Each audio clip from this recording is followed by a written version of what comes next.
하나님 말씀을 공부하면서 늘 느끼는 부분이 뭐냐면,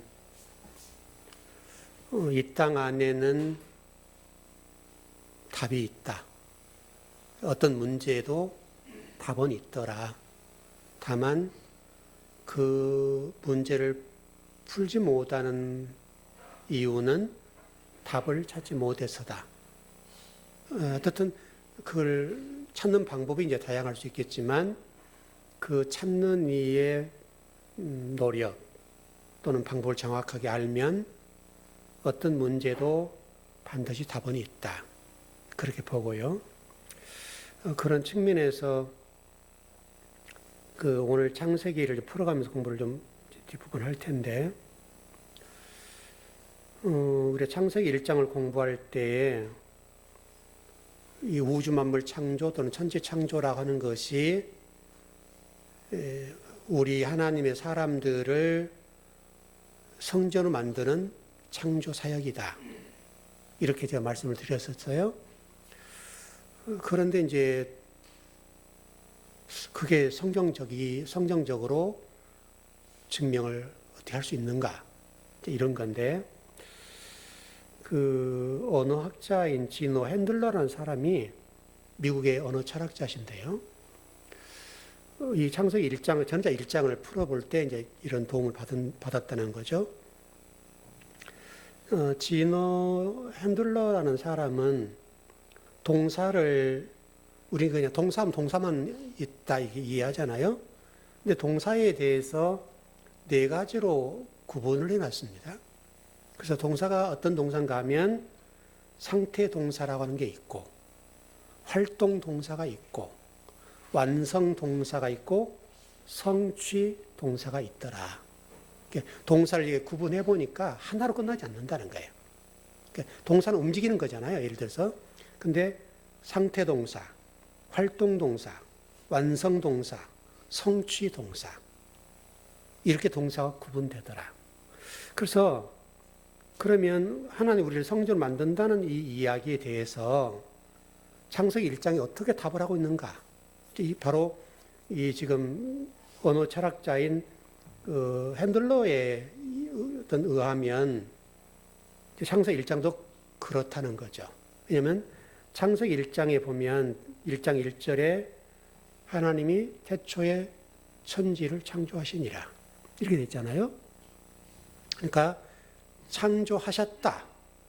이 단어가 바라라는 단어잖아요.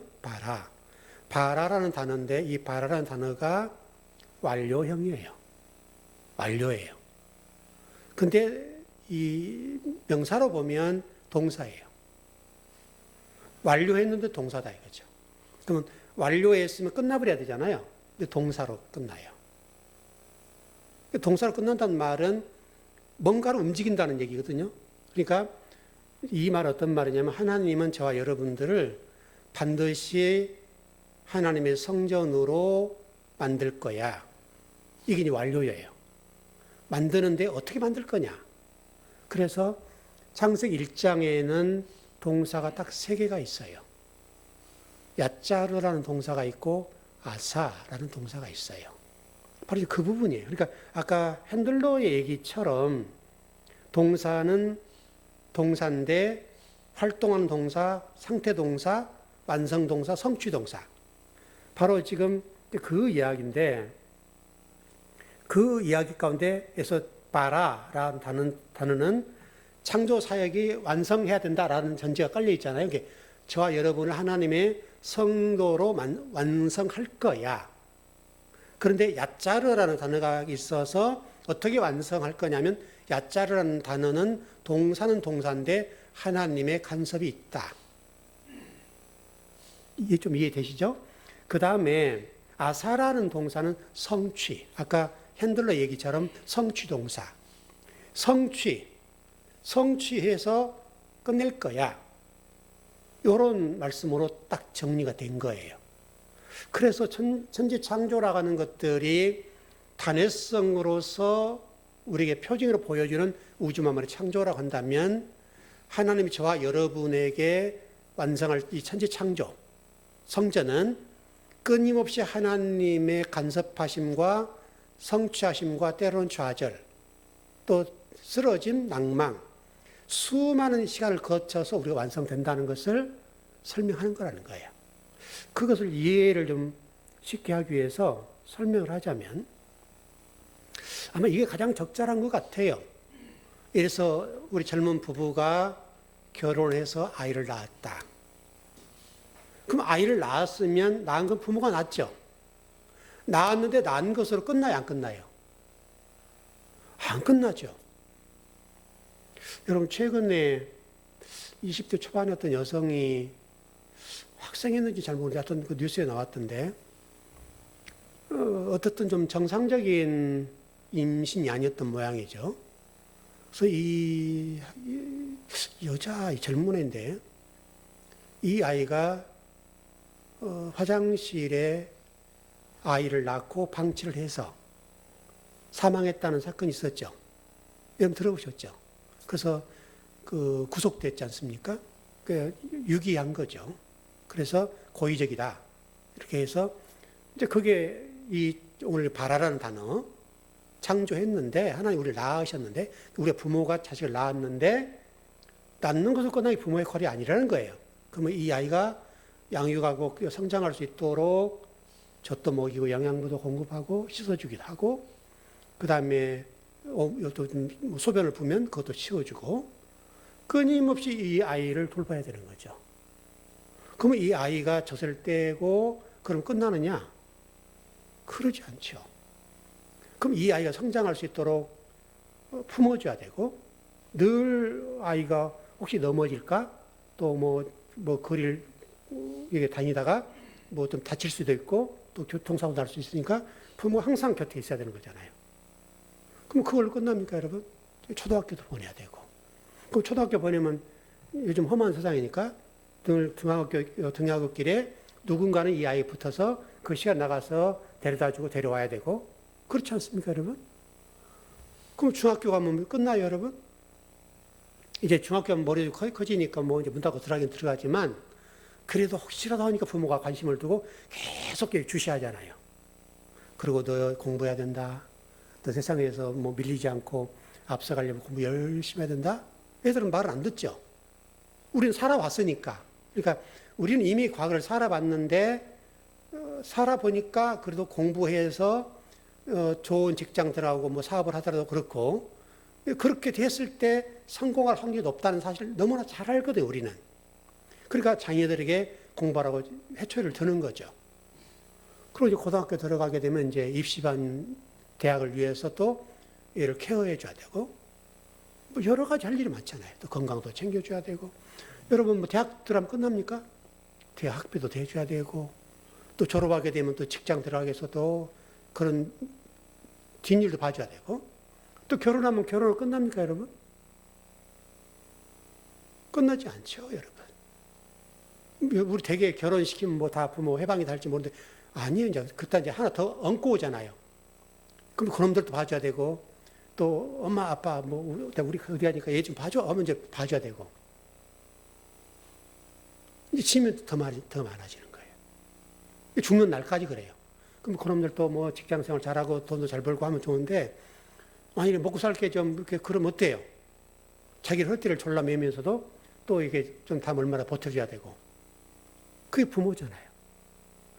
이 바라라 하나님 우리를 천지 창조하시고 우리를 성전 만든다는 작업이 똑같단 말이죠.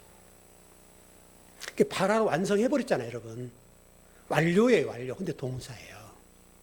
그리고 야짜르라는 단어와 그 다음에 아싸라는 단어를 통해서 우리가 설명하는 것처럼 이 창세기 1장을 이해하는데 이 세 동사, 3동사라고 하는 것이 해결이 안 되면 이 세 단어를 이해를 못하면 창세기 1장을 풀지 못해요. 그래서 대개가 창세기의 내용을 하나님 천지를 창조하셨습니다. 이렇게 끝나는 거예요. 우리가 지금 배우고 우리 교회에서 배우는 천지 창조라고 하는 것은 하나님의 표징이고 하나님 우리에게 보여주신 것이다. 이건 표징이야. 근데 여기에 실체는 우리다. 여러분 우리가 실체잖아요. 우리가 실체가 창세기 1장이야. 이렇게 하면 창세기 1장 그럼 어디 나왔어? 이 답이 안 나오는 거죠. 근데 이런 세 동사의 이 이야기를 가지고 설명을 하면 정리가 된다는 거예요. 근데 지금 여기까지 성경이 열려있지 않으니까 되게 우리 한국교회 성도들과 전 세계 성도들이 천지창조를 하나님이 짠! 하고 천지창조 만드신 분이야. 이런 분이셔. 우리가 이런 분을 믿어. 이렇게만 끝나는 거예요. 그러면 도대체 창세기 1장에서 하나님이 우리에게 전달하실 메시지가 뭐냐? 그 메시지가 없는 거예요. 그럼 창세기 1장의 메시지 우리잖아요. 여러분. 또 창세기부터 요한계시록 마지막 절까지 모든 이야기는 우리 이야기라는 거예요. 저와 여러분들을 하나님의 성전으로 만들어 놓는 그거. 성도로 만들어 놓는 그것을 위해서 성경이 펼쳐져 있고, 그래서 창세기 1장을 제가 여러분들 설명할 때 설계도다. 그 설계도를 어떻게 풀어낼 것이냐. 그건 이제 능력이잖아요. 여러분 설계도를 앞에 도면을 보더라도 이걸 이해하지 못하고 해석하지 못하면 못 져요. 도면을 볼 수 있느냐. 이 문제잖아요. 여러분 건물 하나 짓는 도면이 굉장히 많아요. 일반인들은 쉽지 않다고 얘기해요. 근데 그거는 전문가들이 보면 이해가 금방 되는 거예요. 물론 다 뒤에 설명이 돼 있어요. 근데 그 설명된 걸 못 찾는단 말이죠.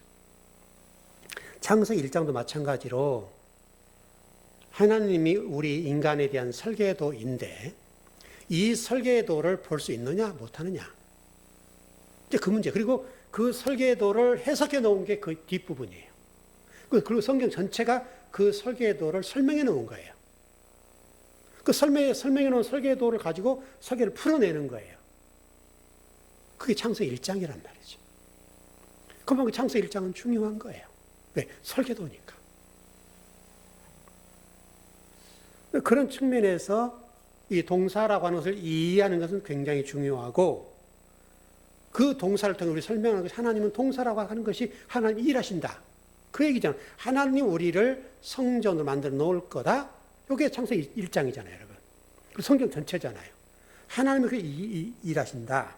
그래서 제가 우리 지난 3주 동안에 성경은 뭔가, 또 신앙생활이 뭔가, 주님의 기도가 뭔가에 관해서 여러분의 설명을 자세히 드렸습니다. 그것은 우리들이 할 일은 하나님을 구해야 돼. 왜? 하나님이 그 구하는 걸 통해서 아버지의 뜻, 아버지의 일하심, 아버지의 계획, 그것을 설명하고 계시기 때문에 그분과 우리가 이렇게 수직으로 맞아야 된다. 그러면 우리가 하나님의 그 일하심에 하나가 돼서 하나님의 나라를 세워가는 자녀가 되는 거예요. 여러분 실질적으로 그렇지 않습니까? 여러분 가정도 아이들을 이제 대학 보내고 직장 보내고 하면 이제 부모들은 나이가 들죠. 그러면 어떻게 돼요? 이제 힘이 빠지고 돈이 없죠. 그러면 노후에는 자녀들이 부모를 공경하죠. 물론 요즘 시대는 쉽진 않지만 어떻든 가정 안에 그래도 괜찮은 자녀들 같은 경우는 자기들도 미래를 열어가지만 그래도 부모라는 부분을 생각하잖아요, 여러분. 똑같단 말이죠, 여러분. 그러니까 우리가 그래서 나중에는 신앙생활이 뭐예요? 하나님 우리를 일하시고 예수님 십자가에 못 박아서 우리를 구원해 주셨는데 이제 그 은혜가 감사하니까 내가 하나님을 위해서 어떻게 살까? 이렇게 되는 거예요. 똑같은 원리란 말이죠. 하나님은 앞으로도 나를 구하라고 하는 이 말씀을 통해서 신앙의 본질적인 물음 또는 최종적인 물음을 통해서 과거나 현재나 미래에 계속 이것을 질문하실 거예요. 그 질문에 내가 어떻게 응답할 거냐. 이제 이게 신앙생활이 우리 삶인 거죠. 우리는 죽는 날까지 그 일을 해야 될 거고요. 그렇게 가야 됩니다. 그래서 그 주님의 기도를 통해서 우리들에게 하나님을 구하라고 말씀하시는데 그 하나님을 구함으로 인해서 우리에게 주어진 유익이 뭐냐면 하나님 우리에게 평강을 주신다는 거예요. 왜? 하나님과 늘 내가 하나로 연결되어 있으니까 하나님을 구하게 되면 하나님이 우리의 삶을 평안을 주시죠. 그 평안이라고 하는 샬롬이라는 단어로 설명을 드린 적이 있죠. 그래서 샬롬이라는 단어는 하나님과 전쟁이 없는 상태. 하나님과 전쟁이 없어야 되잖아요, 여러분. 우리가 지난 금요일도 공부를 했지만 여러분, 이스라엘 백성들이 여러분 그 시스라의 철병거 900승과의 전쟁 이야기를 잠깐 들었죠. 여러분 생각해 보시면 900성의 철병거와 이스라엘 백성들이 오합지졸과 싸운다는 것은 게임이 안 되는 문제거든요. 근데 하나님이 그냥 방치하셨으면 이길 수 없죠. 근데 여러분 시스라는 사람이 물이 흐르는 냇가로 그들을 딱 이렇게 들어서 진치를 치잖아요. 하나님 그때 여러분 홍수를 딱 통해서 그들을 죽이는 거죠. 그 힘이 빠지고 막 난리가 날 때 이제 바락이 등장해서 그들을 쳐버린 거죠. 마치 홍해 사건과 똑같다고 지금 제가 말씀드렸는데, 홍해 여러분 사건을 보세요. 이스라엘 백성들이 출애굽해서 쫙 나가는데 뭐 불만도 많고 왜 우리를 나가게 합니까? 모세한테 막 대들고 난리를 쳤지 않습니까? 왜냐면 뒤에서는 철병거들이 막 따라오지 않습니까? 마차가 막 소리를 내고 따라오니까 여러분 얼마나 겁이 났겠어요. 그러니까 불만도 할 만하고 또 모세에게 원망할 만하죠. 상황이. 근데 또 가다 보니까 홍해가 딱 가로막은 거예요. 뒤에서는 철병거가 막 마차가 막 달려옵니다. 꼼짝없이 죽게 다녔어요. 홍해는 여러분 물이 넘실넘실한 거예요. 그때 하나님이 답을 주시는 거죠. 모세야, 지팡이를 들어서 명해라. 홍해를 갈라버려. 하나님이 개입하시잖아요. 막혔던 길이 뚫리죠. 뚫려서 이스라엘 백성들이 그 길을 걸어갑니다. 걸어갈 때 여러분 물이 있었던 장소이기 때문에 땅이 여러분 질퍽질퍽할 거 아니에요. 근데 마른 땅처럼 쫙 칭하게 만드신단 말이죠. 근데 여러분 애굽 사람들이 막 뒤를 쫓아옵니다. 홍해로 들어왔죠. 그리고 그들이 싹 들어올 때 어떻게 합니까, 여러분? 물을 하나로 합쳐버리시죠. 마치 똑같은 장면이라는 거죠, 이게. 이 시스라와의 관계 속에서 이스라엘 백성이 겪고 있는 이 문제와 애굽 사람들이, 군대들이 이스라엘 백성을 쫓는 홍해 사건, 광야 사건과 출애굽 사건과 관계 속에서 연결된 이 이야기가 스토리는 똑같은 거예요. 하나님이 일하시니까 끝나버리잖아요. 그러니까 샬롬이라고 하는 것이 그와 같은 거예요. 평화라는 말은 그 말이에요. 그냥 우리가 그냥 먹고 논단 말이 아니라 우리 인생사에 굴곡이 있고 때로는 어려움도 있을 수 있죠. 근데 내가 너의 인생을 보장해 줄게. 그게 샬롬이잖아요. 왜? 너와 나와의 수직관계로 잘 연결되어 있고 너와 나는 하나야. 왜? 아버지 자식이잖아요, 여러분. 여러분 자녀가 어떤 어려움을 겪으면 부모가 어떻게 해요? 벗선바로 뛰어나가지 않습니까, 여러분? 돈이 필요하면 돈을 제공해야 될 거고 또 뭔가 필요한 부분에서 공급해서 그걸 채워줘야 될 것이고 그게 부모예요. 부모는 허리띠를 졸라매더라도 하는 거죠, 여러분. 그게 샬롬이에요, 여러분. 우리 삶 속에는 여러분 수많은 요동치는 사건이 많고 마치 창세기 1장 2절 말씀처럼 혼돈과 공허, 흑암이라는 이 이야기, 지옥 상태의 이 이야기들이 숱하게 우리에게 많이 주어져요.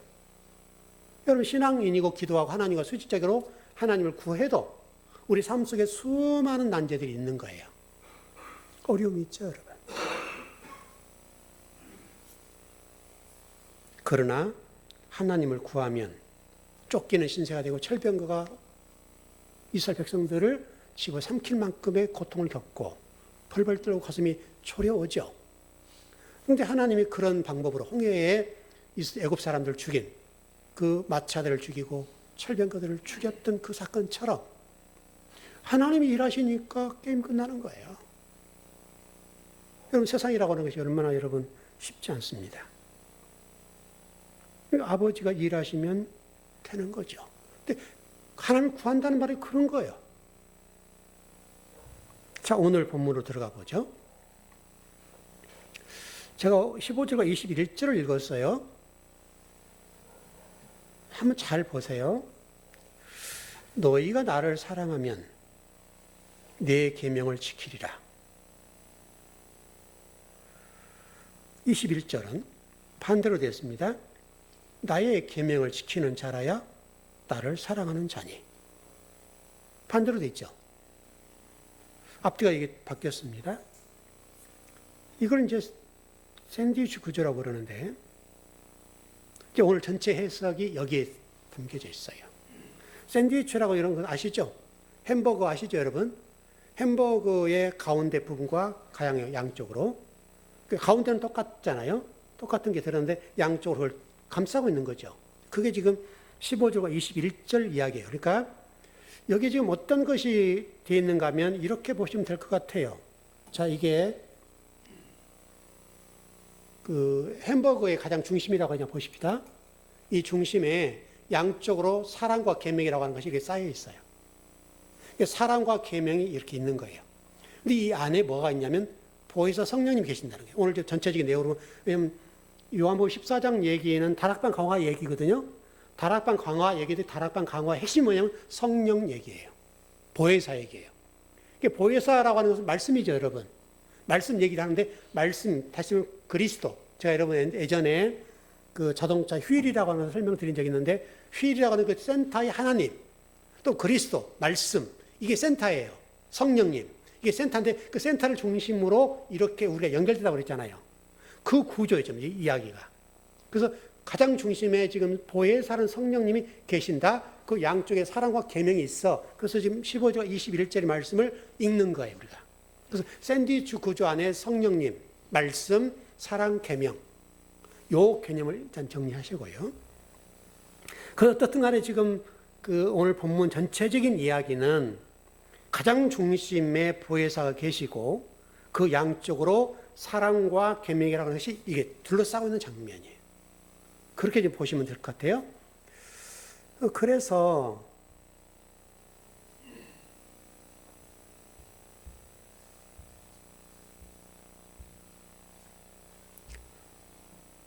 예, 그렇게 보면 될 것 같으네요.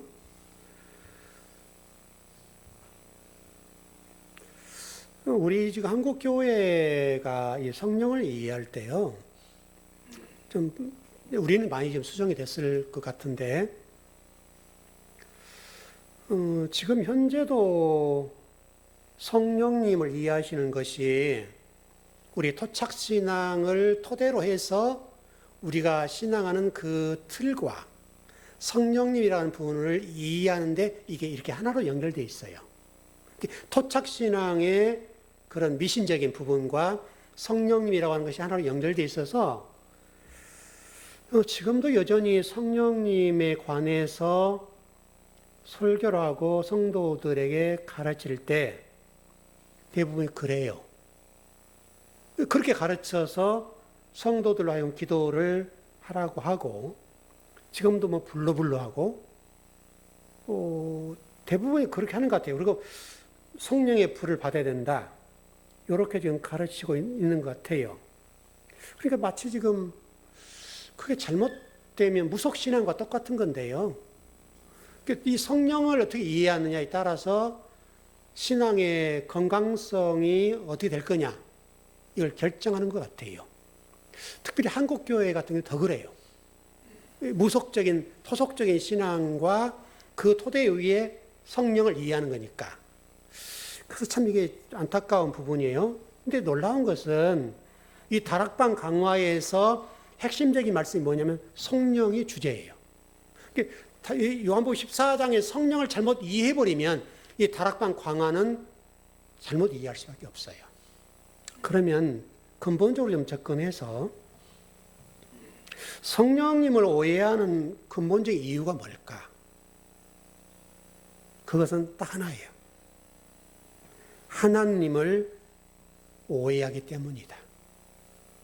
하나님을 오해하기 때문에 성령님을 오해할 수밖에 없다. 다 이것도 무속신앙과 연결되는 거예요. 여러분 우리가 공부를 했지만 성령님이 하나님이라는 부분들이 우리 안에 내주에 계신다 할 때 우리 속으로 쏙 들어와 계신다. 이런 개념을 이해하고 제가 전반 설명을 드렸는데 마치 불러불러 하는 목사님들 성도들을 기도할 때 귀신 물리치는 기도 많이 하잖아요. 뭐 마귀야 물러가라, 뭐 사탄아 물러가라, 그 기도 많이 하거든요. 그 마귀가 우리에 들어왔다는 개념이잖아요. 우리 속에 들어와서 우리를 괴롭힌다고 생각하니까 이 마귀를 쫓아내야 되는 거예요. 그러니까 성도들은 시원을 하죠. 막 뜨겁게 기도해주고 통성으로 기도해주고 목사님들이 안수해주고 하니까 좋죠. 그래서 귀신이 들어갔다 나갔다 기도 세게 해주면 귀신이 나가고 사탄이 나갔다가 마귀가 나갔다가 기도 좀 소홀히 하면 또 들어오니까 그래서 집사님 기도하세요. 이렇게 되는 거예요. 근데 기도가 뭐예요? 하나님 뜻을 묻는 거고, 이게 하나님을 구하는 게 기도인데, 기도의 중심이 뭐냐면 귀신을 쫓아내는 쪽으로 가는 거예요. 거기다가 더 나아가서 복을 구하는, 이렇게 가버린 거죠. 그래서 하나님을 잘못 이해하고 오해가 된 것이 성령을 오해하게 되는 근거가 돼서 이제 우리 신앙이 좀 흔들리게 되는 건데, 이제 그 핵심은 성령님이나 하나님이 내 안으로 들어와 계신다. 요게 잘못 이해하는 거죠. 여러분 생각해 보시면 하나님 우리 안에 들어와 계실 수 있겠어요? 계실 수가 없죠, 여러분. 우리도 하나님 안에 들어갈 수 있습니까, 여러분? 그러니까 요한복음 말씀 보면 하나님이 우리 안에, 내가 아버지 안에. 그러니까 하나님 속으로 들어간다는 얘기거든요, 우리가. 그렇게 이해하니까 그렇게 되는 건데요. 자, 한번 오늘 공부를 해보죠.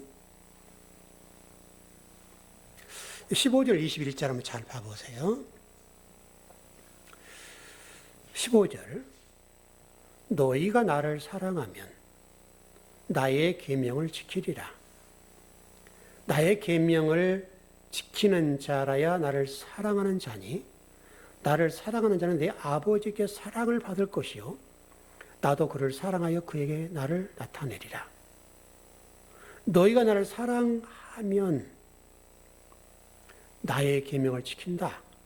그럼 하나님 사랑한다는 말이 계명을 지킨다는 말인데, 그러면 계명을 지킨다는 말은 결국 하나님을 사랑한다는 말이, 하나님 사랑한다는 말인데, 그 사랑하는 증거가 뭐냐면 열심히 하세요. 이렇게 되는 거예요. 여러분 하나님 오늘 말씀 보세요. 하나님을 사랑하면 그 계명을 지키는 게 된대요. 그러니까 충성, 봉사 열심히 하세요. 이렇게 가버린 거죠. 그렇죠? 그게 이제 계명을 지킨다, 하나님 말씀을 지킨다는 것이 하나님을 사랑한다는 거예요. 하나님을 사랑한다는 표현이 뭐냐면 충성이에요. 성도들 하여금 헌신하게 하고 충성하게 만들고 봉사하게 만들고 헌금 많이 내게 만드는 거. 이게 하나님을 사랑하는 거예요.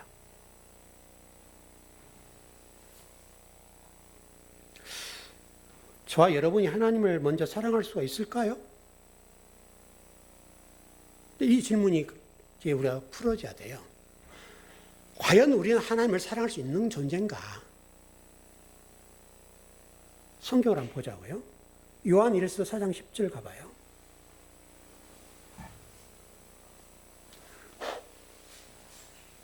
요한 1서 4장 10절.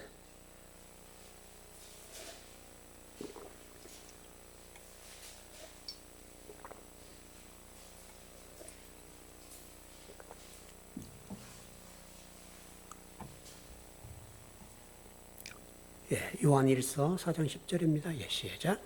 사랑은 여기 있으니 우리가 하나님을 사랑한 것이 아니요 하나님 우리를 사랑하사 우리 죄를 속하기 위하여 화목제물로 그 아들을 보내셨습니다. 정리되시죠? 하나님이 우리를 먼저 사랑하셨대요. 여러분 부모 자식 간에 똑같지 않아요? 부모님이 자식을 사랑하지 자식이 부모를 사랑하지는 않죠.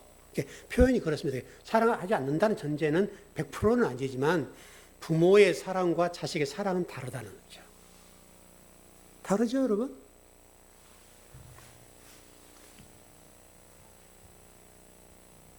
저희 어머니만 봐도요. 지금도 뭐 아직 아들이 지금 물가에 내놓은 자식 같아요. 나이가 70이 다 되는데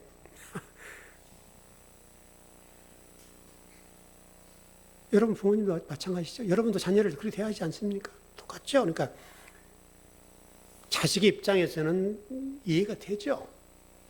근데 지금도 뭐 그냥 어린 아이처럼 생각하고 이러저러 하시거든요. 근데 그게 부모 사랑이죠. 근데 자식은 그 부모를 열에 한 칸이나 사랑할까요? 여러분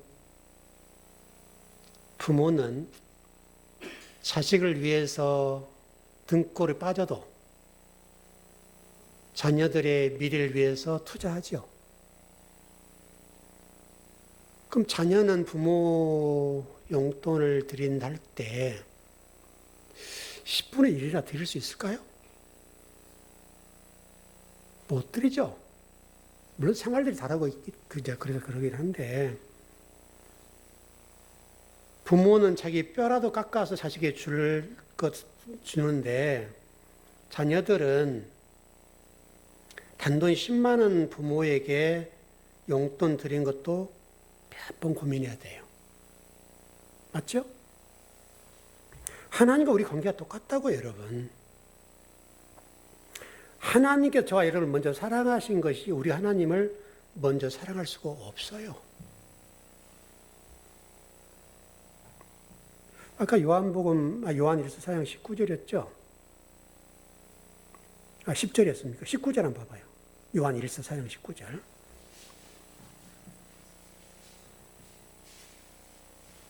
요한일서 4장 19절 똑같은 말씀인데요. 네, 시작. 우리가 사랑하면 그가 먼저 우리를 사랑하셨습니다. 사랑의 이유가 그가 우리를 먼저 사랑하셨기 때문이래요. 요한복음 3장 16절이요.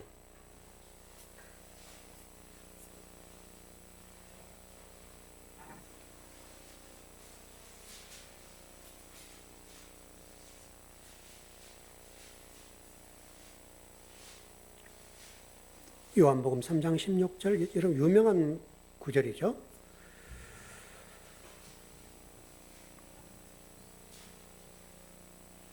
예, 시작. 하나님이 세상을 이처럼 사랑하사 독생자를 주셨으니 이는 그를 믿는 자마다 멸망하지 않고 영생을 얻게 하려 하심이라. 하나님이 세상을 사랑했대요. 세상이라는 말이 어떤 말이냐면 어둠에 처한 사람들. 그 말이에요. 창세기 1장 2절 말씀이죠. 그런 사람들을 위해서 어떻게 했다고요? 하나님 먼저 혼돈과 공허와 흑암 가운데 있는 그 사람들을 위해서 독생자를 주셨다. 그게 하나님 사랑이죠. 로마서 5장 8절입니다.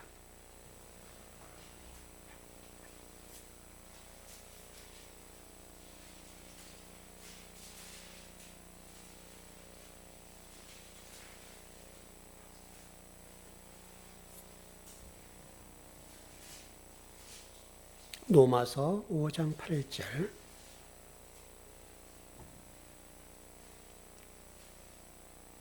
네, 시작. 우리가 아직 죄인 되었을 때에 그리스도께서 우리를 위하여 죽으심으로 하나님께서 우리에 대한 자기의 사랑을 확증하셨느니라. 여러분, 이제 우리 교회라고 하는 것이요, 이제 교회 공동체 조직인데, 그래서 이제 교회가 이렇게 움직이고 하려면 조직이 필요하죠. 그래서 교회 안에 이제 직분이 있죠, 여러분. 그래서 목사, 장로, 권사, 안수집사, 서리집사, 성도 이렇게 지금 돼 있죠. 상당히 이제 이게 좀 이렇게 계급적인 개념으로 돼 있죠. 그래서 교회에서 성도라고 하는 것을 어떤 호칭할 때 어떤 개념이냐면 교회 집사님이 되기 전 단계. 여기 성도죠. 교인, 성도. 근데 성경은 그렇게 돼 있지 않고요. 성경에서 말하는 성도라고 하는 것은 어떤 뜻이냐면 하나님의 사랑을 입은 존재. 거룩한 존재라는 거예요. 그러니까 우리 교회들은 조직적으로 장로님이 높고 그 다음에 안수집사, 권사님, 서리집사님 이렇게 돼 있단 말이에요. 직제가. 그래서 교회에서 이 장로 되려고 계급 좀 따려고 애를 쓰잖아요. 그럼 이제 장로 딱 따고 나면 목에 힘이 들어가 버리죠. 복잡해요. 그래서 교회가. 그럼 장로로 천국 갈 수 있는가? 그럼 장로로 천국 갈 수 있어요?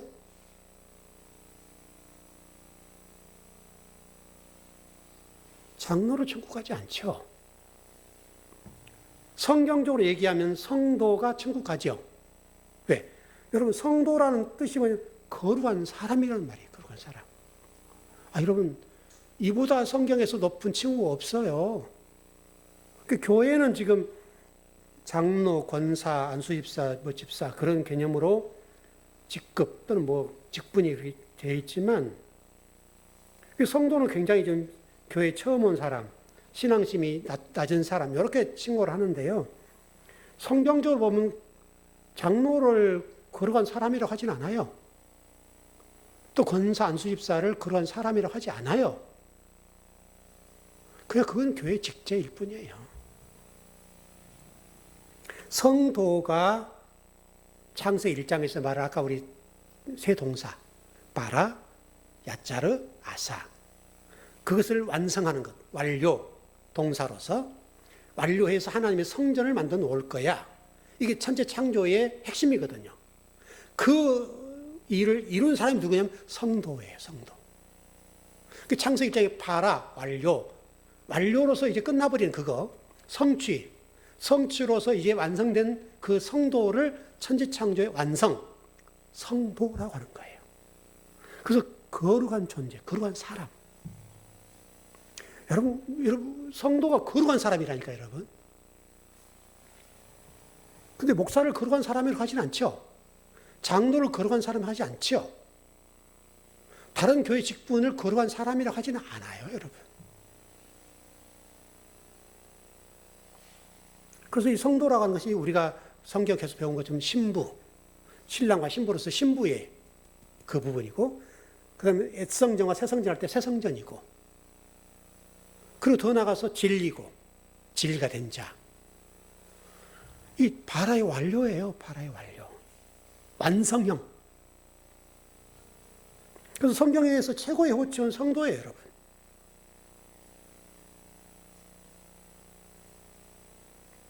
그걸 한번 볼까요? 로마서 1장 7절 한번 가봐요.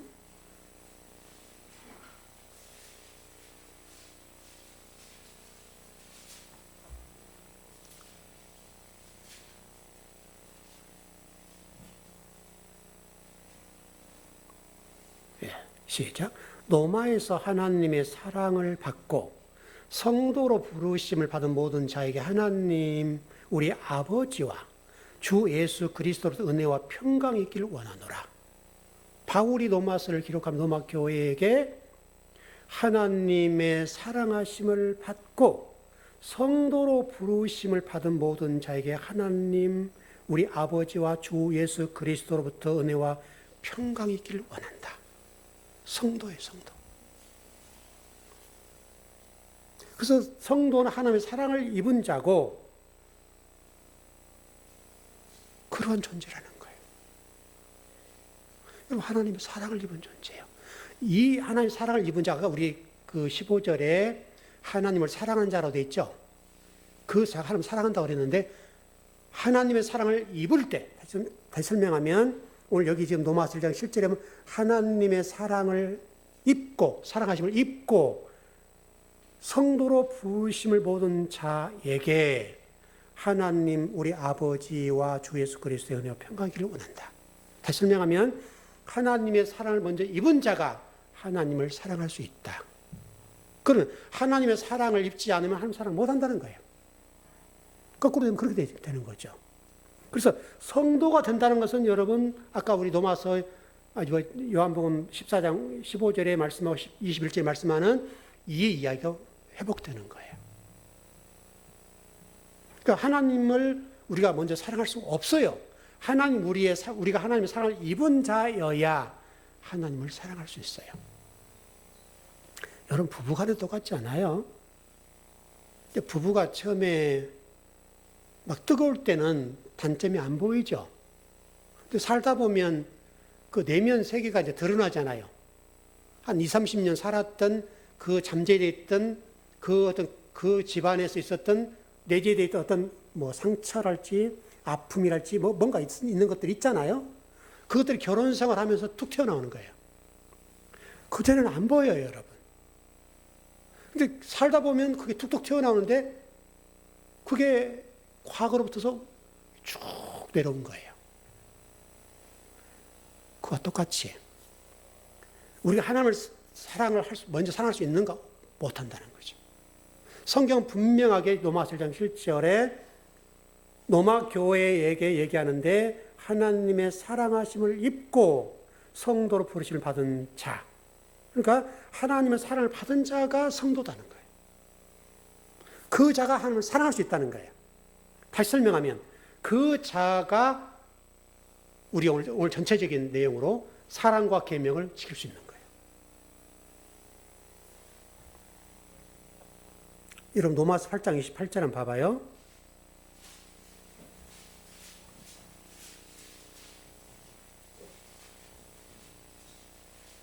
유명한 구절이죠, 여러분.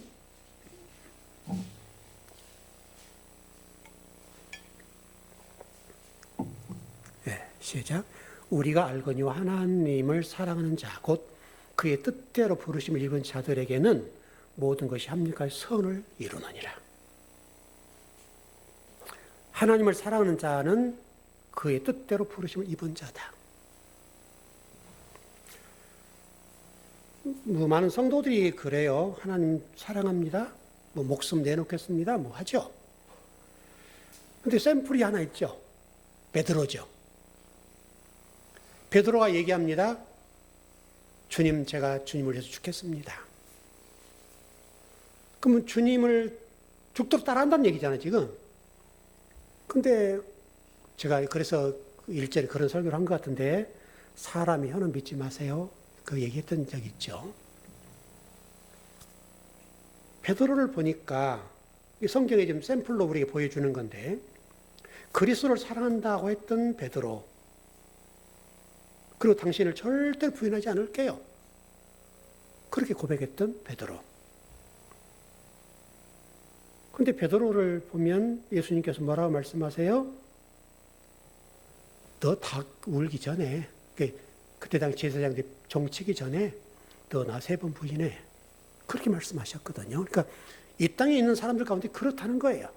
실질적으로 그 이야기가 비자 앞에서 니도 같은 당 아니니? 너 저 예수님 따라다니는 제자 아니야? 이렇게 물었을 때 베드로가 뭐라고 그래요? 아니야. 3번을 부인해 버렸잖아요. 그러니까 예수님이 짓궂잖아요. 그래서 요한복음 21장에서 니 나 사랑하니? 계속 3번을 물어버리잖아요. 또. 그러니까 그 3번 물음 앞에 베드로가 무너져 버리는 거예요. 무너져서 화락 그냥. 그래서 통곡을 하는 거죠.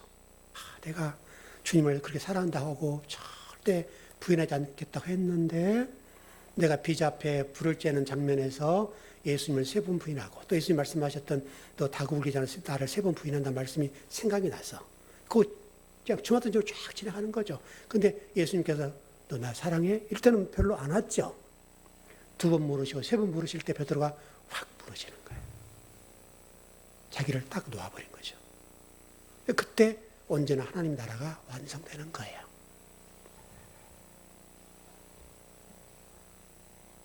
그럼 하나님의 사랑이라고 하는 것은 정리하자면 독생자 그의 맏아들을 십자가에 내어놓는 그 사랑, 그게 사랑이라는 거예요. 그 사랑을 입은 자만이 하나님을 사랑할 수 있다. 예수님의 시대로 한번 가보죠, 여러분. 바리새인들이 예수님과 상당히 이렇게 논쟁한 자리에 있었습니다. 그때 당시에 그 계명 문제를 가지고 다투기도 하고 많이 그러셨는데 오늘 지금 사랑하고 계명이니까 바리새인들도 그렇고 지금도 뭐 그런 경향이 많고 뭐 로마 가톨릭도 마찬가지인데 교회가 좀 거룩성이 보이려고 하면 의식적이죠.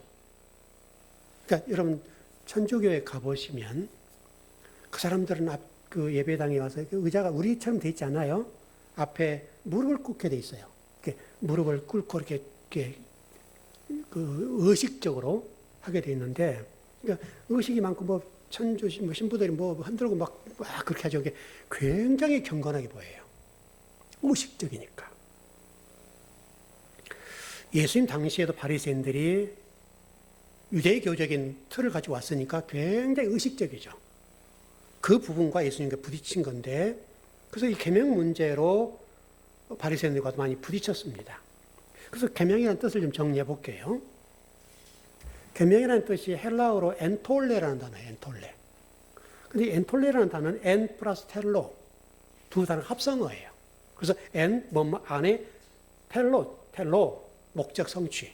그러니까 목적이 담겨 있는 것이 계명이다. 이렇게 보면 되게 계명이라고 하는 것은 그 목적이 담겨 있는 것을 계명이라고 그래요. 계명은 어떤 목적을 성취하기 위해서 우리에게 준 거예요. 그게 계명이에요, 계명. 하나님 어떤 목적이 있겠죠. 자, 로마서 8장 39절 한번 가보죠.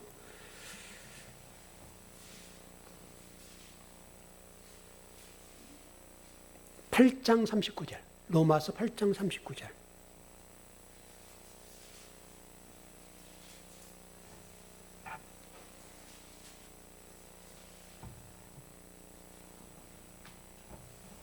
로마서 8장 39절입니다. 네. 시작. 높음이나 깊음이나 다른 어떤 피조물이라도 우리를 우리 주 그리스도 예수 안에 있는 하나님의 사랑에서 끊을 수 없으리라. 계명 안에 목적을 담아 놨는데 그 목적이 뭐냐면 그리스도다. 그리스도 안에 하나님의 사랑을 담아 놓았다. 그 얘기가 이 이야기예요, 전체적으로. 뭐 다 해석하려면 복잡한데, 그리스도 안에 하나님 목적을 담아 놨고, 또 계명을 담아 놨고, 사랑을 담아 놨다. 요 얘기에 좀 어렵긴 하지만, 간단하게 정리하면 그렇게 됩니다. 자, 결론을 정리할게요. 제가 모두에 말씀드렸던 것처럼, 요한복음 14장은 다락방 강화에 관한 말씀인데 이 다락방 강화의 핵심적인 말씀이 뭐냐면 성령님, 다시 말하면 보혜사를 어떻게 이해할 것이냐. 보혜사를 어떻게 이해할 것이냐의 문제는 하나님을 어떻게 이해하는가의 문제예요. 하나님을 어떻게 이해하는가에 따라서 보혜사, 성령님을 어떻게 해석할 것이냐. 그것과 연결되어 있어요. 그러니까 다시 설명, 우리가 한국 교회가 성령님에 관해서 보혜사에 관해서 오해하고 잘못 가르치는 근본적인 원인이 뭐냐면 하나님에 대한 오해예요. 하나님 어떤 분이 잘 모르니까 성령님 보혜사를 곡해할 수밖에 없는 거예요. 그래서 하나님을 제대로 알아버리면 보혜사는 간단하죠. 그래서 제가 아까 샌드위치 구절에서 보혜사 이분이 계시고 사랑과 성령이 이렇게 있다. 여기 이 동그란 거로 본다면, 원으로 본다면 중앙에 보혜사, 또 하나님, 그리스도, 이 말씀이 계신다. 이 보혜사와 말씀과 하나님을 중심으로, 그리스도를 중심으로 사랑과 계명이 있다. 이렇게 설명한 거예요. 이 사랑과 계명이라고 하는 여기가 해결되지 못하는 거예요. 그래서 여러분 한번 성경을 찾아보시죠. 요한 1서 5장 7절.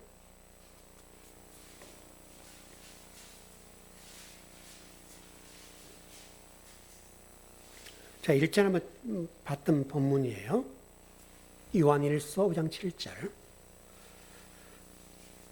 성령이 뭔가 그 설명하는 거죠. 예, 시작. 증거하는 이는 성령이시니 성령은 뭐라고요? 진리이냐. 성령님이 진리래요, 여러분. 그러니까 우리는 성령을 기도를 많이 하고 통성기도를 많이 하고 금식을 많이 해서 막 이게 막 들어오게 만들어서 이게 막 이렇게 커지는 것으로 이해하거든요. 그분이 많이 들어와서 우리 안에 이렇게 많이 계시면 우리가 거룩한 사람이 되고 하나님 나라에서 좋은 일꾼이 된다. 이런 개념이에요. 그래서 성도들의 기도하라고 만들고 성령님이 우리 안에 들어와서 우리를 지배하고 우리를 이렇게 우리 속에서 성령님이 이렇게 많아지는 거. 그래서 성령으로 가득 채워지는 거. 그래서 이제 풀뿌리를 뽑고 뭐 나무뿌리를 뽑아야 되는 거예요, 이게. 통성기도하고 금식하고 기도를 휴거로 해야 되는 거예요. 그 기도가 이런 뭐라고 그랬죠, 제가? 기도? 하나님의 뜻을 아는 것. 그렇죠? 그걸 구하는 게 기도죠. 그러면 성령님을 해석할 때 간단하죠? 성령님은 진리다. 그래서 여러분이 구해야 할 건 진리밖에 없는 거죠.